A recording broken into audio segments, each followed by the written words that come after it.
तो दोस्तों, एक और नया दिन और मैं बलजीत परमार हाजिर हूँ एक नई कहानी, एक नया किस्सा लेकर। पहले तो आपसे माफ़ी मांगते हैं कि 2 दिन हमारा शेड्यूल थोड़ा अपसेट रहा, इसलिए कोई दिक्कत नहीं थी। एक खुशखबरी थी। हमारे दोनों चैनल्स के, हिंदी और पंजाबी के एडिटर साहब के घर में एक नए बच्चे की आमद हुई है। उनको हॉस्पिटल में अटेंड करना पड़ा और मैं नहीं चाहता था कि उनकी गैर हाजिरी में किसी और एडिटर को अपने पूरे सिस्टम के पासवर्ड्स वगैरह दे के वीडियोस अपलोड करवाई जाए। थोड़ा उनकी खुशियों में हम भी शामिल थे, हमारे परिवार के मेंबर हैं। घर में एक नए बच्चे का जन्म हुआ है तो उनके साथ हम मुबारकबाद के साथ उनके साथ खड़े हैं और आप सबसे भी इस उम्मीद से आशा करते हैं कि उनके नए बच्चे को लंबी उम्र हो, तंदुरुस्ती हो, घर में खुशी खुशहाली रहे। और इस दुआ के साथ आपसे एक बार फिर माफ़ी मांगते हैं कि 2 दिन हमारा शेड्यूल इस खुशखबरी की वजह से अपसेट रहा। हमें कोई अफसोस नहीं है इसका, बल्कि खुशी है। हमारे परिवार में एक और जी की आमद हुई है।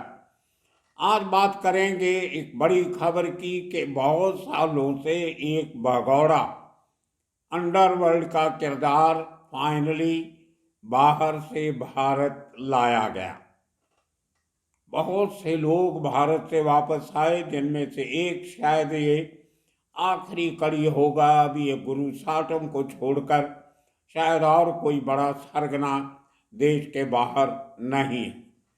एक एक करके या तो लोग बाहर मर गए तो या वापस देश ला के उनको कानून की तरफ से सजा दी गई। सिलसिला शुरू हुआ था बहुत पहले से, छोटा राजन से, उसके बाद संतोष शेट्टी, उसके बाद एक पुजारी, फिर दूसरा पुजारी, अमका ढिमका, बॉम्ब ब्लास्ट के आरोपी कितने लोग, दाऊद का भाई इकबाल कासकर, एजाज पठान, एजाज लकड़ा वाला, पता नहीं कितने लोग एक एक करके देश वापस लाए गए। कोई कहीं से लाया गया, कोई कहीं और से लाया गया। किसी को दुबई से लाया गया, किसी को सेनेगल से लाया गया, किसी को हांगकांग से लाया गया। तो खैर ये सिलसिला चलता रहता है सरकारों का और भगौड़े लोगों का। अब आखिरी ताज़ा शख्स आया है प्रसाद पुजारी। पहले भी जब इसको पकड़ा गया था हांगकांग में, जिसको आजकल चाइना कहते हैं, क्योंकि हांगकांग अभी फुल प्ले चाइना का हिस्सा हो गया, तो वहाँ पे जब इसको पकड़ा गया था तो बहुत चर्चा चला था कि आखिर ले दे के ये प्रसाद पुजारी है कौन। मैंने तभी एक एपिसोड बनाया था, अगर आपको याद हो तो। प्रसाद पुजारी उन लोगों में से एक है जो हमारे एक ज़माने में रहे एनकाउंटर स्पेशलिस्ट की पैदाइश है, जिन लोगों ने अपने ज़माने में एक ऐसा गैंगस्टरों का ग्रुप बनाया था जो जिनका सिर्फ नाम इस्तेमाल किया जाता था। कुछ खास चुनिंदा सेलेक्टेड टारगेट्स को निशाना बनाया जाता था और वो उन टारगेट से उनको डरा धमका के हमारे कुछ पुराने एनकाउंटर स्पेशलिस्ट अपनी रोटियां सेक रहे थे। उनमें से एक ये प्रसाद पुजारी था। एक अली बुदेश था, वो मर गया। एक फाही मच था, वो कहीं सऊदी अरेबिया में आजकल रह रहा है, कुछ खबर नहीं उसकी। इसी तरह कुछ और थे जिनका नाम रख के एनकाउंटर स्पेशलिस्ट अपने पैसे वसूली का धंधा करते थे। उसी तरह का करैक्टर ये प्रसाद पुजारी है। एक ज़माने में ये कुमार पिल्ले का साथी रहा। कुमार पिल्ले बहुत साल हांगकांग में रहा, सिंगापुर में रहा। वो भी चाइनीज़ डोमिनेटेड एरियाज हैं, कंट्रीज़ हैं। कुमार पिल्ले तो वापस आ गया, लेकिन कुमार पिल्ले अमर नायक के साथ था।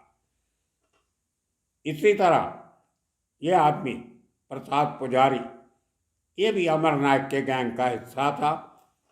ये जोगेश अपना रहने वाला विखरोली का, टैगोर नगर, उसी तरह कुमार पिल्ले विखरोली का रहने वाला था। और विखरोली एरिया अमर नायक का बहुत बड़ा गढ़ था। बहुत सारे किस्से कांड उस जगह पे हुए। कुमार पिल्ले के पिता का मर्डर हुआ, उसका बदला लेने के लिए वो लड़का वो गैंगस्टर बन गया, कृष्णा पिल्ले उसके बाप का नाम था। तो इन लोगों की तलाश थी। अमर नायक के मरने के बाद जब इक्वेशन चेंज होती हैं, कुमार पिल्ले को वापस सिंगापुर से रिपैट्रिएट करके लाया जाता है, तो यह आदमी अकेला पड़ गया। तो इसने छोटा राजन के कुछ स्प्लिंटर ग्रुप से हाथ मिलाया, बिल्डर्स को धमकियां देना, एक आध मर्डर भी किया। उसके बाद अटेम्प्ट टू मर्डर, धमकियां, फरौती, इस किस्म के ले दे के 8 केसेस प्रसाद पुजारी पे दर्ज हुए थे मुंबई में। ऐसा ऐसा इसने अपना थोड़ा सा अपने कारिंदों और एनकाउंटर स्पेशलिस्ट के आशीर्वाद से थोड़ा असर सूख बढ़ाया। जहाँ बढ़ाने की कोशिश की थाना और वाशी एरिया, लेकिन वहाँ कोई ज़्यादा दाल गली नहीं इसकी, कोई वहाँ अपने तौर पे बड़े गैंगस्टर पहले से मौजूद थे। सुर्खियों में तब आया जब पिछले दिनों इसने एक शिवसेना के एक बड़े कारकुन के ऊपर अटैक किया। वो तो बच गया, लेकिन सुर्खियों में नाम प्रसाद पुजारी का सामने आना शुरू हुआ। साथ ही बहुत से लोगों को, क्योंकि जब आप विदेश में रहते हो आपके पास एक इंटरनेशनल नंबर होता है, या वहाँ से लोकल कार्ड लेके भी एक उसके थ्रू फ़ोन कर सकते हो, जिसको ढूंढना बहुत मुश्किल होता है। और आखिरकार पुलिस जब ढूंढने पे आती है तो अपने हथकंडे अपना लेती। इसके पहले भी कई बार जब बड़े इस किस्म के लोग जो विदेश में बैठ के रंगदारियां मांगते थे, वापस आने का नाम नहीं लेते थे, तो उनके घर वालों को इन्वॉल्व कर लिया जाता था पुलिस की तरफ से। उनमें बहुत सारी एग्जाम्पल्स हैं। एजाज लखड़ावाला की बेटी को पकड़ा गया, इसी तरह किसी की माँ को पकड़ा गया, किसी के बाप को पकड़ा गया। उसी तरह प्रसाद पुजारी की माँ को भी पकड़ा गया इस दोष में कि उसने एक बिल्डर से 10 लाख रुपए की सुपारी मांगी थी। इसके पहले कलीना से एक गैंगस्टर की माँ को भी पकड़ा गया था, एक बिल्डर से सुपारी मांगने के चक्कर में। खैर, ये एक हथकंडे होते हैं और होने भी चाहिए, कि अगर ऐसा काम पुलिस नहीं करेगी तो ये लोग वापस कभी आने का नाम नहीं लेते। तो बहुत से केसेस में ये स्ट्रैटजी जो होती है प्लानिंग पुलिस की, वो बहुत काम आती है। अब ये आदमी बैठा था हांगकांग में, जो चाइना के नीचे है। चाइना कभी भी किसी भी देश के साथ कोऑपरेट नहीं करता। यह आदमी 2008 में इसने अपना ये सो कॉल्ड क्राइम का धंधा शुरू किया था, जब एनकाउंटर स्पेशलिस्ट अपनी फुल फॉर्म में हुआ करते थे। तो ढूंढने लगे तो ये आदमी भाग जाता है, और तकरीबन देख लीजिए 16 साल से ये फरार था। बीटवीन ये 2008 से लेके 2023 तक, 2023 में लास्ट कॉल किसी को किया था इसने, किसी फिल्म वाले को, बिल्डर, डॉक्टर, उनके साथ साथ ये निशाना बनाते थे फ़ोन करके। सिर्फ फिल्म प्रोड्यूसर, डायरेक्टर, बड़े एक्टर, फाइनेंसर, इस किस्म के लोगों को जो वल्नरेबल होते हैं, जिनका बहुत सारा पैसा लगा होता है, उनको डर होता है कि अगर हमें कुछ हो गया तो पूरा पैसा डूब जाएगा। तो उस चक्कर में इसके ऊपर कोई 8 केसेस इस किस्म के दर्ज थे। पिछले साल इसका रेड कॉर्नर नोटिस एक पहले भी निकला था, लेकिन ये मिल नहीं रहा था, चाइना में रहता रहा। चाइना में रहने के लिए इस आदमी ने बहुत अच्छी प्लानिंग की। इसने एक चाइनीज लड़की से पहले इश्क का नाटक रचा और आहिस्ता आहिस्ता उसका कॉन्फिडेंस जीत के उससे शादी भी कर ली। वो चाइना की शैनवा प्रोविंस की रहने वाली थी। उसके बाद हांगकांग आ जाता है किसी काम के सिलसिले में, क्योंकि हांगकांग से बैठ के फोन वान करने अभी भी थोड़ी सी आज़ादी हांगकांग में है जो मेन लाइन चाइना में नहीं है। तो वहाँ से फोन फान घुमा के जो पैसा इकट्ठा होता था थोड़ा बहुत वो करता रहता। और जिस बात की सूचना हमारी एजेंसीज को मिलती है तो इंटरपोल को फिर से कंटैक्ट किया जाता है कि यह आदमी हांगकांग चाइना में उपस्थित है। अब चाइना ने बहुत सारे सबूत मांगे कि आप कैसे कह सकते हो कि ये आदमी प्रसाद पुजारी, पहले तो इस नाम का आदमी हमारे देश में नहीं है। बाद में पता चला कि इसने सुभाष पुजारी के नाम पे पासपोर्ट बनाया हुआ था। कुछ और पासपोर्ट भी था जो सिद्धा शेट्टी के नाम पे था। एक छोटे मोटे नाम तो बहुत रखे थे इसने। बहुत से लोग इसको जॉनी के नाम से भी जानते थे, साधु के नाम से भी जानते थे, सिद्धू शेट्टी, इस किस्म के कई सारे एलियासेस इस आदमी ने अपनी रियल आइडेंटिटी छुपाने के लिए रखे हुए। और जब चाइनीज लड़की आपके साथ रहती है तो लोगों को शक थोड़ा कम होता है।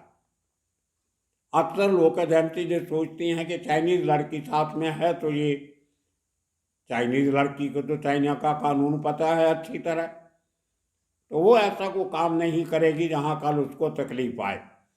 कहा ये भी जाता है इसकी 4 साल की लड़की भी है।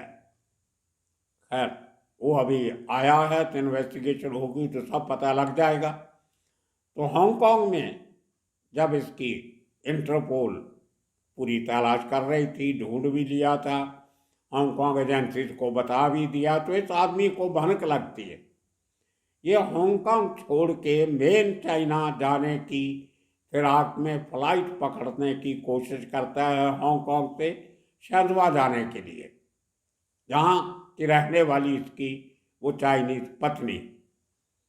लेकिन क्योंकि इंटरपोल का अलर्ट था, पूरे वो एयरपोर्ट के जो कंप्यूटर सिस्टम था उसमें नाम था, और इस बार भारत सरकार ने बड़ा पुख्ता बंदोबस्त किया था।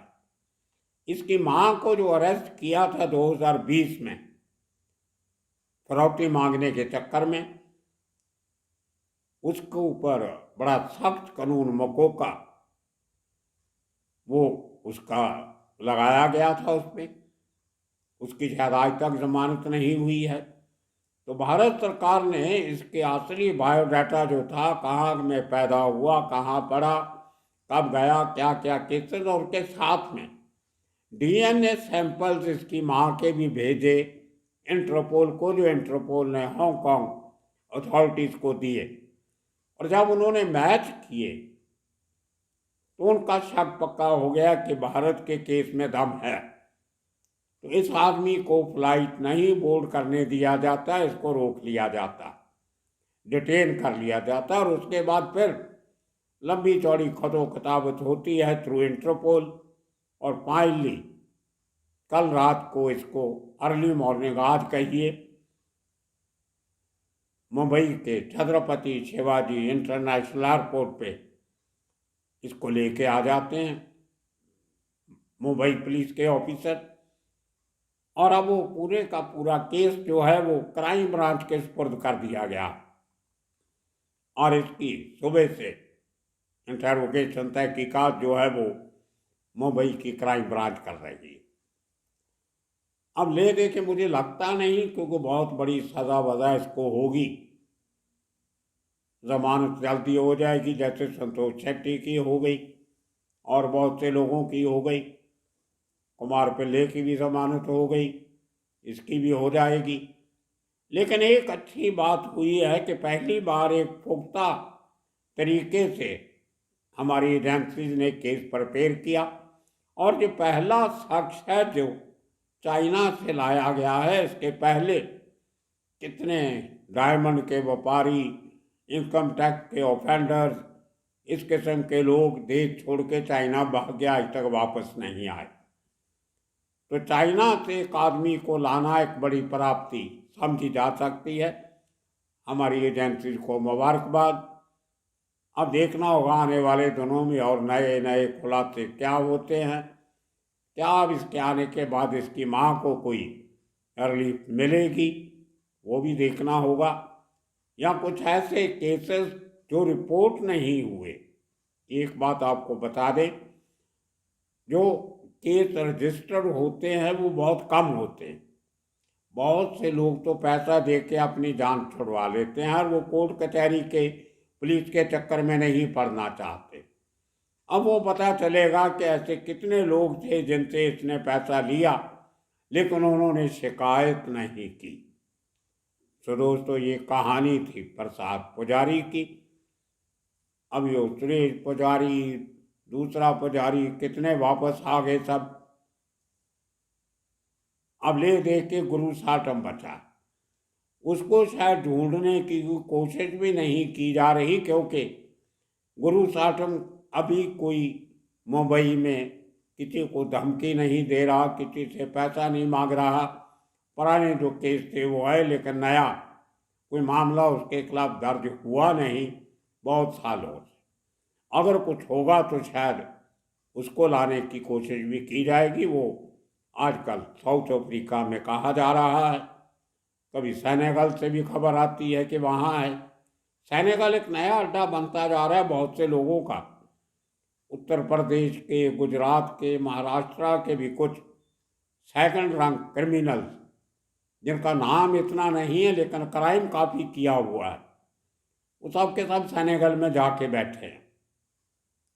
छोटा कंट्री है, गरीब कंट्री भी है, जिनके सोर्सेस बन जाते हैं वो आगे उनकी मदद करते हैं। तो देखना होगा उन लोगों के पास भी पुलिस पहुंचती है, कब पहुंचती है, कैसे पहुंचती। तो आने वाले दिनों में इसी किस्म के किस्से कहानियाँ लेके फिर हाजिर होंगे। तब तक के लिए आप सबका बहुत बहुत शुक्रिया, धन्यवाद।